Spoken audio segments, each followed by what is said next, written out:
في الامتحان اسم التفضيل زي ما اتفقت معاك المره اللي فاتت، لا اما يقول لك استخرج اسم تفضيل، لا اما يجيب لك الكلمه دي، لا اما يجيب لك كلمه غير ثلاثي. احنا عارفين ان الغير ثلاثي ما ينفعش يجي اسم ايه؟ تفضيل. لا اما يجيب لك كلمه صفه على وزن افعل مؤنثها فعلاء لون وعين زي حمرة زرقاء خضرة. لا اما يجيب لك اسم في نفي. طب هو مثلا هيجيب لك الثلاثه مع بعض ما ينفعش، هو هيجيب لك واحده من الثلاثه دول يقول لك خليها في اسلوب تفضيل او خليهم اسم تفضيل. دول اعمل فيهم ايه او يجوا ازاي او نتعمل فيهم ايه؟ ركز، لان كلهم او الاثنين دول طريقه ودي طريقه ثانيه. اولا هل الثلاثه ينفعوا اسم تفضيل؟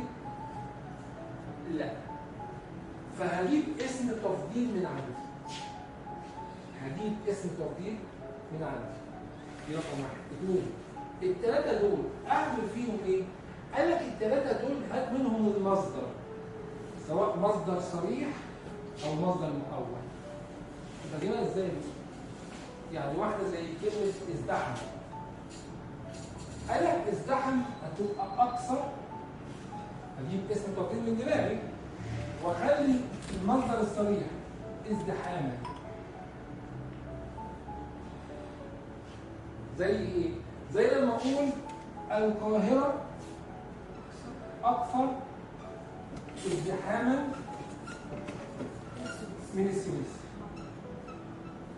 القاهرة أكثر ازدحاما من السويس.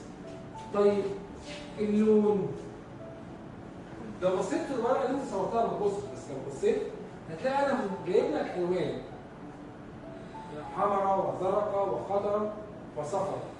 دول كلهم بيجوا على وزن فعلة، حمرة خضرة زرقاء، ما عدا كلمة بياضا وسوادا بيجوا كده بياضا وسوادا. فهنا هقول مثلا الوردة أكثر حمرة من الدم. الوردة أكثر حمرة من الدم أو من اللون. طيب نيجي بقى للثالثة، لا يهان. لا يهان ده فعل منفي، يبقى لازم أحط له مصدر مؤول، والمصدر المؤول بيبقى أن زائد الفعل. فكلمة أن لما يخش معاها لا تبقى ألا، يبقى أقول المصري أحق ألا يهان أو أقدر ألا يهان. تمام؟ دي مشكلة في السؤال ده. يبقى اسم التركيب لو جاء استخراج سهل أفعل فعلا، لو ما جاش استخراج هيجيلك سؤال زي كده، هات من الفعل كذا اسم تفضيل، والفعل ده لازم يكون غير ثلاثي او لون او نفي. في مشكله؟ كده السؤال خلص. ده سؤال اولاني. مستر